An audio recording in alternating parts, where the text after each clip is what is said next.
This Airbnb stay almost got me sent to the other side. I booked a cheap $29 room for one night, and the host refused to let me leave.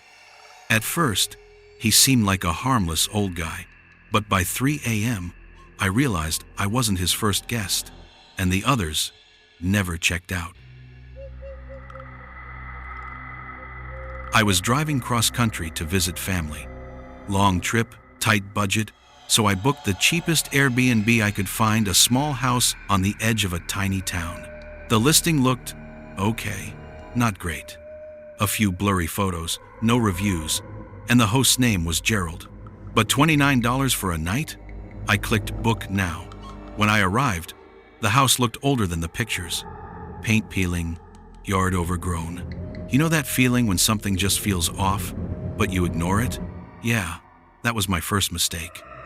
Gerald opened the door before I even knocked, like he was waiting behind it. He looked like a friendly grandpa, warm smile, soft voice, but something in his eyes felt too observant, like he was studying me. The moment I stepped inside, the smell hit me. Not rotten, but like old wood mixed with bleach. A weird combo.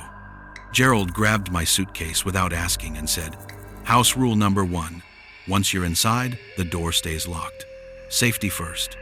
He said it with a smile, but the click of the lock sounded heavy, like a vault. He showed me to the guest room, tiny. No TV, no desk, just a bed and a single lamp. But what bothered me was the door had no lock on the inside. I laughed it off at first, but that laugh didn't age well. Gerald insisted on giving me a house tour. He pointed out every door and mentioned which ones were off limits. The basement door had 3 locks on it, all on the outside. When I asked what was down there, he paused, smiled, and said, "Old memories." He laughed, but his eyes didn't. At the end of the tour, he said, "Guests must stay in their rooms after midnight. House rule. Weird rule. But hey, $29. Gerald offered dinner. I planned to decline, but he'd already set a plate on the table. Soup. Smelled fine, but he sat across from me, just watching me eat. Not eating himself, just smiling, staring. At one point he said, "People don't appreciate hospitality these days. They leave so soon." Leave so soon? I only booked one night. When I tried to go to my room afterward, he grabbed my shoulder gently but firm and said, "Stay and talk for a bit. You're good company." My stomach tightened. I faked being tired and went to bed. Around 1:47 a.m., I woke up to footsteps in the hallway. Slow, dragging footsteps right outside my door. Then the doorknob turned. Soft at first, then harder, like someone testing how quiet they could be. I froze. After a minute, the footsteps moved away, but then I heard a door open down the hall and something being dragged. Not footsteps, something heavy. When I finally got the courage to look under the door, I saw shadows moving, but not Gerald's shape. I decided I was leaving first thing in the morning, but when I woke up and went to the door, it wouldn't open. Locked from the outside. Panic hit. I tried quietly, then harder. Nothing.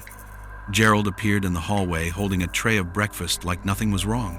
"You tried to leave," he said calmly. "Guests only leave when I say so." He smiled, but his eye twitched like he'd been awake all night.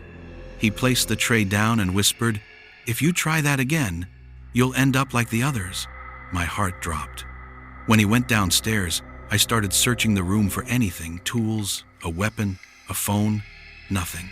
Then I saw it, a vent cover, screwed loosely into the wall. I removed it and found a phone, cracked, with Airbnb messages still open. Messages from previous guests. "He won't let me leave.